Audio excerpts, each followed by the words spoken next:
அனைவருக்கும் வித்யாபூன் அகாடமி சார்பாக இனிய வணக்கம். மற்றும் ஒரு காணொலியில் உங்களை சந்திப்பதில் மிக்க மகிழ்ச்சி.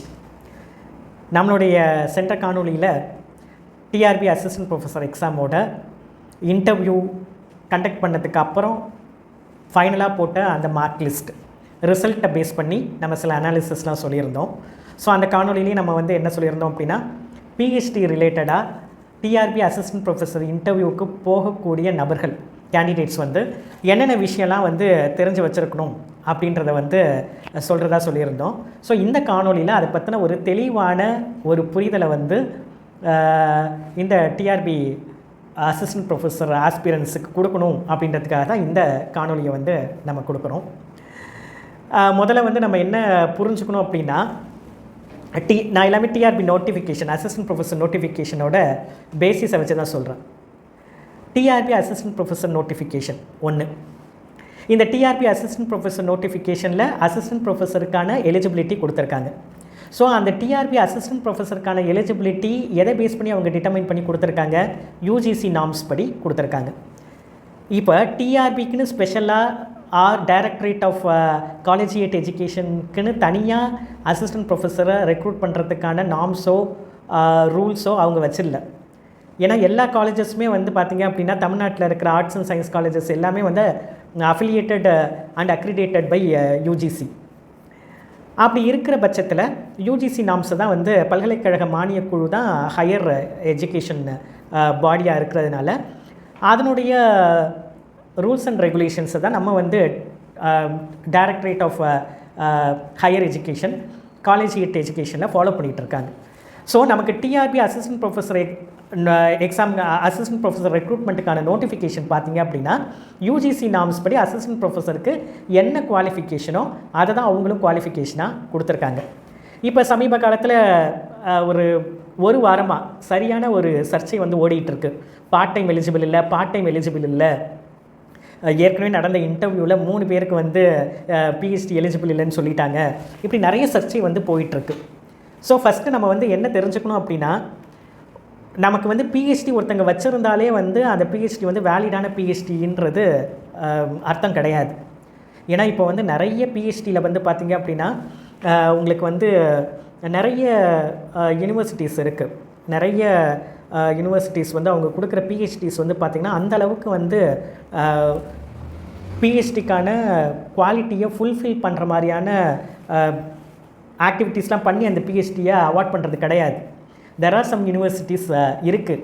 அதுவும் பார்த்திங்க அப்படின்னா, உங்களுக்கு இப்போவும் அந்த மாதிரி ஒரு சில யூனிவர்சிட்டிஸ் இருக்குது. அதே மாதிரி பார்த்திங்க அப்படின்னா, இதுக்கு முன்னாடியும் இருந்த காலகட்டத்துலேயும் அந்த மாதிரி யூனிவர்சிட்டிஸ் இருக்குது. ஸோ அதில் ஒரு பிஹெச்டியை வாங்கி வச்சுட்டு நான் பிஹெச்டி முடிச்சிட்டேன், அதனால் நான் எலிஜிபிள் அப்படின்னு யாரும் ஒரு கவர்மெண்ட் ரெக்ரூட்மெண்ட்டுக்கு ஒரு போஸ்ட்டை அவைல் பண்ணக்கூடாது அப்படின்றதுக்காக தான் இந்த பிஹெச்டியில் ரொம்ப ஸ்ட்ரிக்ட் நார்ம்ஸ் நிறையா இம்ப்ளிமெண்ட் பண்ணுறாங்க.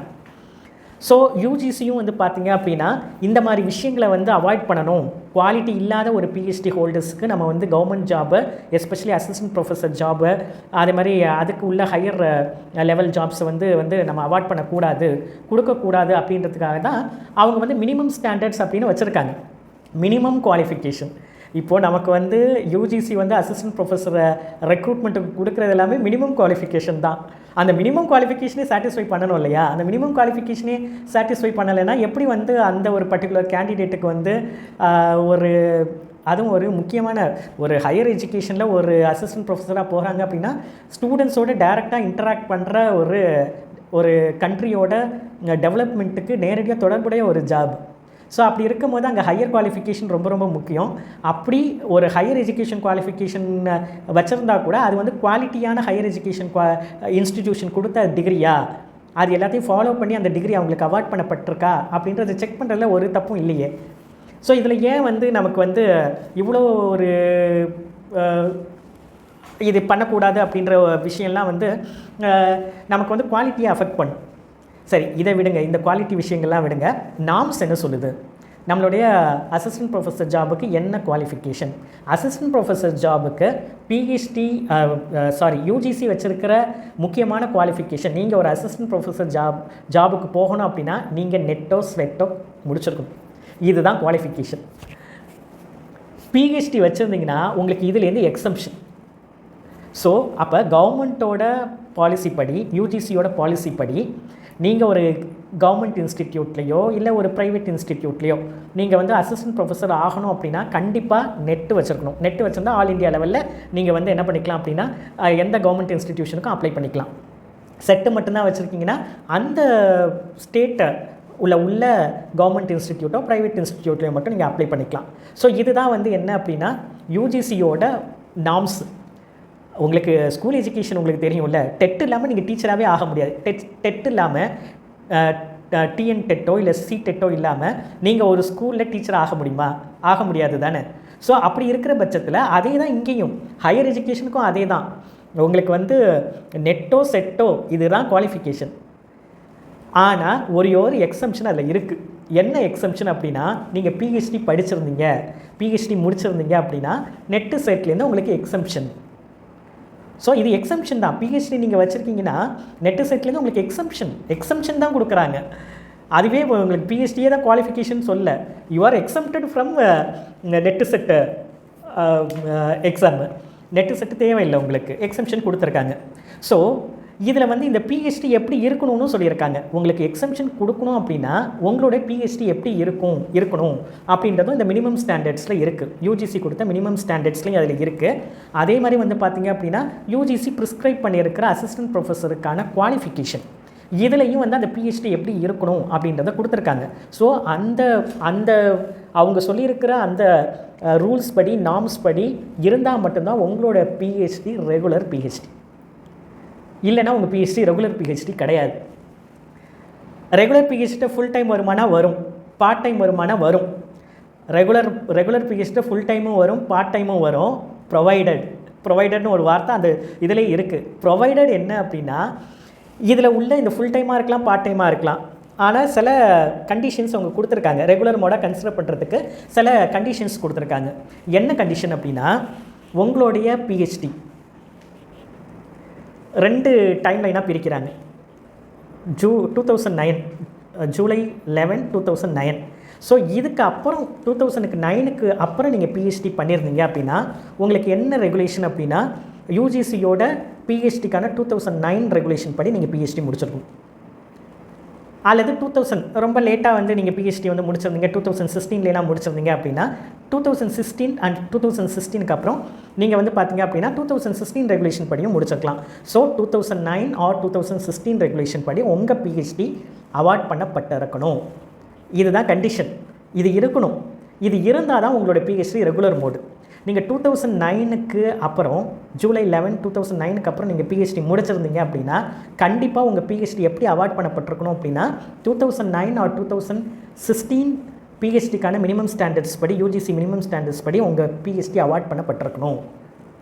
ஸோ அப்படி இருந்தால் தான் உங்கள் பிஹெச்டி ரெகுலர் மோடு. அப்படி இருந்தால் தான் வந்து உங்களுக்கு ரெக்ரூட் பண்ணுறதுக்கு கன்சிடர் பண்ணுவாங்க. ஸோ அப்போ வந்து என்னோடய பிஹெச்டி வந்து ரெகுலர் மோடு, என்னோட பிஹெச்டி வந்து 2009 ஸ்டாண்டர்ட்ஸ் படி அவார்ட் பண்ணப்பட்டிருக்கு, 2016 ஸ்டாண்டர்ட் படி அவார்ட் பண்ணப்பட்டிருக்குன்ற சர்டிஃபிகேட்டை நீங்கள் தான் ரெக்ரூட்மெண்ட் ஏஜென்சிக்கு காட்டணும். அது உங்களுடைய ரெஸ்பான்சிபிலிட்டி தான். ஓகேங்களா? நீங்கள் வந்து காட்ட தவறிட்டு நீங்கள் வந்து அதுக்குரிய சர்டிஃபிகேட்டை கொடுக்காம ரெக்ரூட்மெண்ட் ஏஜென்சி, அது டிஆர்பியாக இருக்கலாம், ஒரு யூனிவர்சிட்டியாக இருக்கலாம், ஒரு காலேஜாக இருக்கலாம். ஸோ அவங்கள்ட்ட நீங்கள் கொஸ்டின் பண்ண முடியாது. நான் வந்து ஃபுல் டைமில் தான் முடிச்சிருக்கேன், நான் பார்ட் டைமில் தான் முடிச்சிருக்கேன், நான் எலிஜிபிள்னு வாயால் சொல்லி ஒரு கன்சிடரேஷனும் கிடையாது. Oral statements are not valid. இல்லை, நீங்கள் வந்து டாக்குமெண்ட்டை காட்டணும். என்ன காட்டணும்? பிஹெச்டி முடிச்சதுக்கான provisional certificate or degree certificate ரெண்டுத்தையும் காட்டணும்.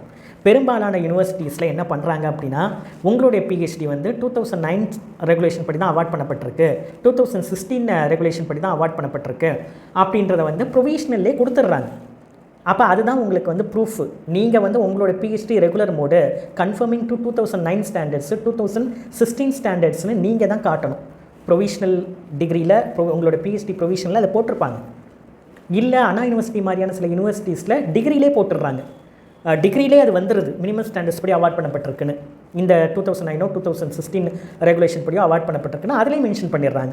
ஸோ பெரும்பாலான யூனிவர்சிட்டிஸில் ஐதர் இன் ப்ரொவிஷனல் சர்டிஃபிகேட் ஆர் இந்த டிகிரி சர்டிஃபிகேட் இந்த லைன் இருக்கும். இந்த லைன் இல்லை, உங்களுக்கு பிஹெச்டியை அவார்ட் பண்ண யூனிவர்சிட்டியோ இன்ஸ்டிடியூஷனோ கொடுத்த ப்ரொவிஷனல்லையோ இல்லை பிஹெச்டி டிகிரிலையோ இந்த வார்த்தை இல்லை அப்படின்னா இந்த டிகிரியையோ ப்ரொவிஷனல் சர்டிஃபிகேட்டையோ நீங்கள் எடுத்துகிட்டு போயிட்டு டிஆர்பி கிட்டையோ இல்லை வந்து வேறு ஒரு யூனிவர்சிட்டிஸோ இல்லை வந்து இன்ஸ்டிடியூஷனோ எது வேணாலும் இருக்கலாம், அங்கே கொடுத்தா உங்களோட பிஹெச்டியை ரெகக்னைஸ் பண்ண மாட்டாங்க அப்படின்னா அது 2009 ஸ்டாண்டர்ட் படியோ 2016 யூஜிசியோட ஸ்டாண்டர்ட்ஸ் படியோ அவார்ட் பண்ணப்பட்டிருக்கான்றது அவங்களுக்கு அங்கே கொஷின் மார்க்காக இருக்குது.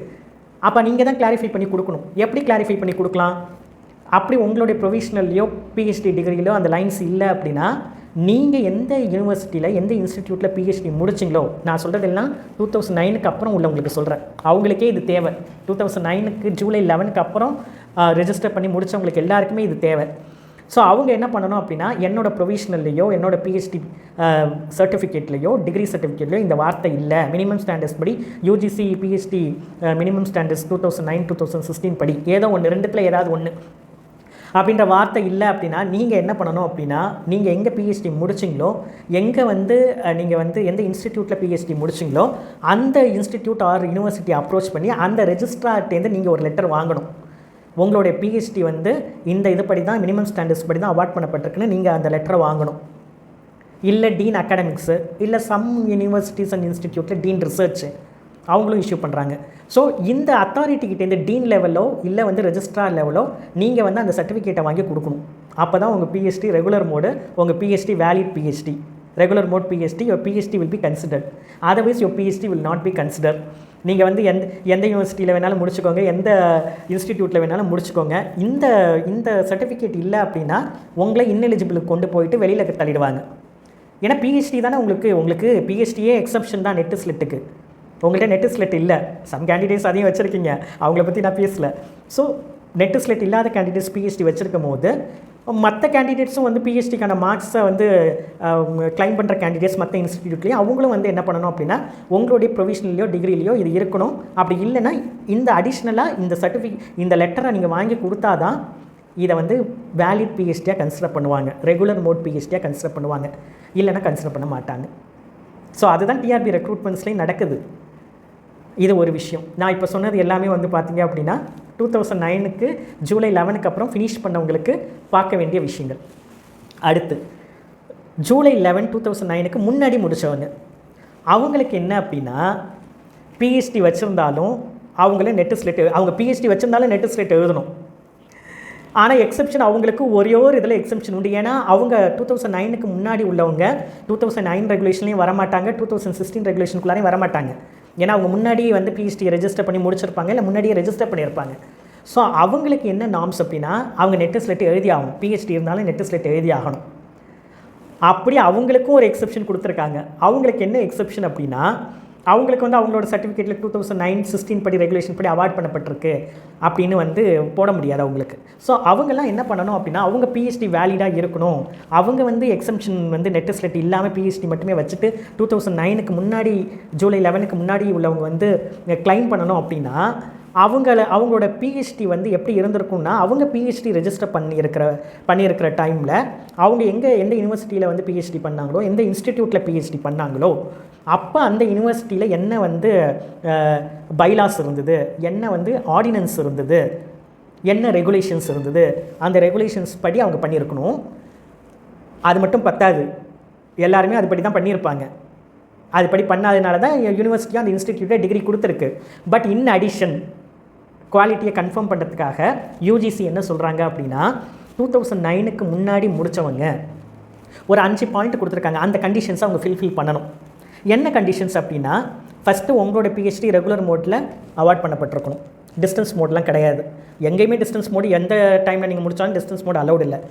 ரெகுலரில் நீங்கள் பண்ணியிருக்கணும், பார்ட் டைமாக பண்ணியிருக்கலாம், ஃபுல் டைமாகவும் பண்ணியிருக்கலாம், பார்ட் டைமாக பண்ணியிருக்கலாம், ரெண்டுமே ரெகுலர் மோடு தான். ரெகுலர் மோடில் நீங்கள் பண்ணியிருக்கலாம். ரெண்டாவது வந்து பார்த்தீங்க அப்படின்னா உங்களுடைய பிஹெச்டியை இவால்வேட் பண்ணுறாங்க இல்லையா, அந்த பிஹெச்டியை இவால்வேட் பண்ணுறவங்க வந்து அட்லீஸ்ட் 2 எக்ஸாமினர்ஸ் ஆகுது, எக்ஸ்டர்னல் எக்ஸாமினர்ஸ் ஆகுது உங்களுடைய பிஹெச்டியை இவால்வேட் பண்ணியிருக்கணும். மூணாவது உங்களுடைய பிஹெச்டி வைவா வந்து ஓப்பன் வைவாவாக நடந்திருக்கணும். மூணாவது. நாலாவது நீங்கள் பிஹெச்டி பண்ணுறப்ப நான் சொல்கிறதெல்லாம் 2009க்கு முன்னாடி பண்ணவங்களுக்கு சொல்கிற ரூல்ஸு. 2009க்கு முன்னாடி நீங்கள் வந்து பண்ணியிருந்தீங்கன்னா அட்லீஸ்ட் 2 பேப்பர் வந்து நீங்கள் வந்து ஜேர்னலில் அந்த பிஹெச்டி ஒர்க் ரிலேட்டடாக பப்ளிஷ் பண்ணியிருக்கணும். அதில் ஒரு ஜேர்னல் வந்து ரெஃபரேட் ஜேர்னலில் இருக்கணும். ரெஃபரேட் ஜேர்னலில் பீர் ரிவ்யூட் ஜேர்னல், அவ்வளோதான். இண்டெக்ஸாக இருக்கணும்னு அவசியம் இல்லை. ஸ்கோப்பஸ்லையோ எஸ்சிஐலையோ ஏபிசிலையோ இதெல்லாம் இருக்கணும்னு அவசியம் இல்லை. ரெஃபரேட் ஜேர்னல் பீர் ரிவ்யூ ஜேர்னலில் நீங்கள் அட்லீஸ்ட் 2 ஜேர்னல் பேப்பர் பப்ளிஷ் பண்ணிக்கணும். அதில் 1 பீர் ரிவ்யூடாக இருக்கணும். 1 எதில் வேணால் லோக்கல் ஜேர்னலில் கூட நீங்கள் போட்டுக்கலாம். அடுத்தது 2 பேப்பர் கான்ஃபரன்ஸ்லையோ செமினார்லையோ சிம்போசியாலையோ இதில் வந்து நீங்கள் வந்து 2 பேப்பர் கான்ஃபரன்ஸ் பேப்பர் போட்டிருக்கணும். இந்த 5 கண்டிஷனை நீங்கள் ஃபுல்ஃபில் பண்ணணும். எப்போது நீங்கள் 2009க்கு முன்னாடி முடிச்சிருந்தீங்க அப்படின்னா உங்கள் இன்ஸ்டிடியூட் அப்போ என்ன பைலாஸு ஆர்டினன்ஸு ரெகுலேஷன்ஸ் வச்சுருந்ததோ அது இல்லாமல் இந்த 5 கண்டிஷனை ஃபுல்ஃபில் பண்ணணும். ப்ரொவைடர்னு கொடுத்துருக்காங்க. யூஜிசியோட அந்த ஸ்டாண்டர்ட்லேயே கொடுத்துருக்காங்க. அதே தான் டிஆர்பியோட நோட்டிஃபிகேஷனையும் கொடுத்துருக்காங்க. இந்த 5 ஃபுல்ஃபில் பண்ணியிருக்கீங்க அப்படின்னு நீங்கள் என்ன பண்ணணும் அப்படின்னா நீங்கள் எங்கே பிஹெச்டி முடிச்சிங்களோ அதோடைய ரெஜிஸ்ட்ரார் ஆர் அந்த இன்ஸ்டிடியூட்டோட யூனிவர்சிட்டியோட ரெஜிஸ்ட்ரார் ஆர் டீன், அகாடமிக்ஸோ இல்லை ரிசர்ச்சோ யாரோ அத்தாரிட்டி, ஸோ அவங்கள்ட்ட நீங்கள் ஒரு லெட்டர் வாங்கணும். அப்படின்னா 2009க்கு முன்னாடி முடித்தவங்களுக்கு கண்டிப்பாக இந்த லெட்டர் வேணும். இந்த லெட்டர் இருந்தால் தான், இல்லை உங்கள் பிஹெச்டிலே வந்து போட்டாங்கன்னா பரவாயில்ல, பிஹெச்டிலையோ இல்லை வந்து உங்களுடைய பிஹெச்டிலே மோஸ்ட்லி இதை போட மாட்டாங்க 2009க்கு முன்னாடி உள்ள உங்களோட பிஹெச்டியில். But ப்ரொவிஷனலில் போட்டிருந்தாங்கன்னா okay. அப்படி போடலைன்னா இந்த 5 பாயிண்ட்ஸையும் ஃபுல்ஃபில் பண்ணி தான் உங்களுக்கு வந்து அந்த பிஹெச்டி இருக்குன்றத அவங்க வந்து உங்களுக்கு சர்டிஃபிகேட் கொடுக்கணும். சர்டிஃபிகேட்டோ லெட்டரோ அதை வந்து 2009க்கு முன்னாடி முடித்தவங்க இந்த சர்டிஃபிகேட் இல்லாமல் உங்கள் பிஹெச்டி ரெகுலர் மோடில் வராது. இதெல்லாம் இருந்தால் தான் ரெகுலர் மோடு.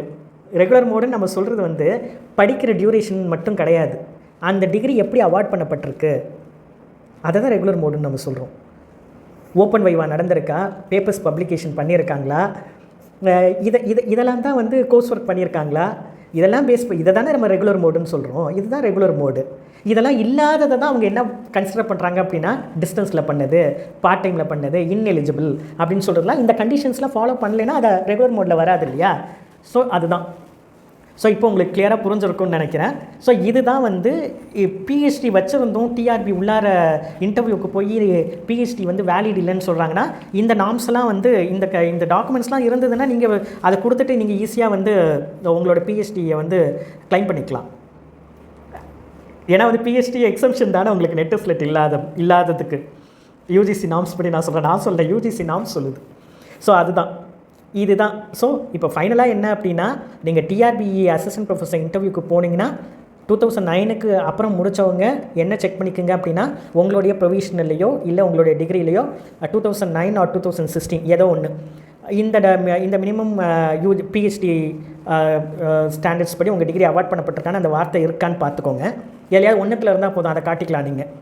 அப்படி இல்லை அப்படின்னா நீங்கள் வந்து ரெஜிஸ்ட்ரார்ட்டையோ டீன்ட்டையோ நீங்கள் வந்து அதுக்குரிய லெட்டரை வாங்கிட்டு தான் போகணும். அதையும் சேர்த்து சப்மிட் பண்ணணும். அப்போ தான் உங்கள் பிஹெச்டி ரெகுலர் மோட் பிஹெச்டி, இல்லைன்னா யூஆர் இன்எலிஜிபிள். இது ஒன்று. 2009க்கு முன்னாடி முடித்தவங்க நான் சொன்ன இந்த 5 பாயிண்ட்ஸ் இருக்குது பாருங்கள், இந்த 5 பாயிண்ட்ஸையும் மென்ஷன் பண்ணி இப்படி தான் அவார்ட் பண்ணப்பட்டிருக்கு அப்படின்னு ரெஜிஸ்ட்ரார்ட்டையோ இல்லை வந்து உங்களுடைய நீங்கள் முடித்த யூனிவர்சிட்டியோட டீன் இல்லை இன்ஸ்டிடியூட்டோட டீன்ட்டையோ நீங்கள் ஒரு லெட்டர் வாங்கிட்டு போகணும்.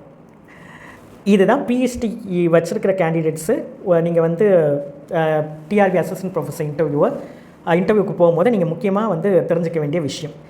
இந்த விஷயங்கள் எல்லாமே வந்து பார்த்தீங்க அப்படின்னா யூஜிசியோட நோட்டிஃபிகேஷன்லாம் இருக்குது. இப்போ சமீபமாக 13ஆம் தேதி ஒரு போட்டாங்க இல்லையா 5 பேருக்கு.